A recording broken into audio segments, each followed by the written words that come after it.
در اختیار چپاندازان هر دو تیم قرار دارد. اختیار تیم بغلان است.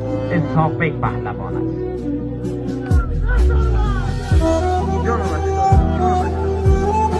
اختیار چپاندازه باز هم عمر بیگ پهلوان است. باز هم عمر بیگ است و مناس پهلوان پاس میکند.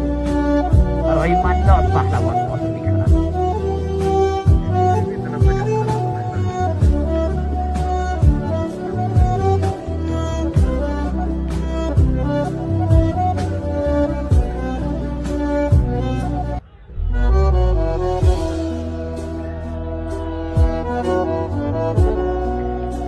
مناس پهلوان است.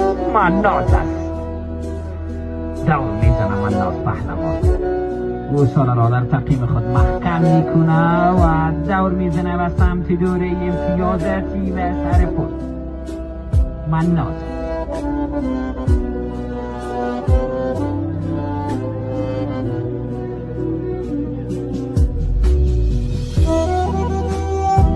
مناس است. باز هم مناس پهلوان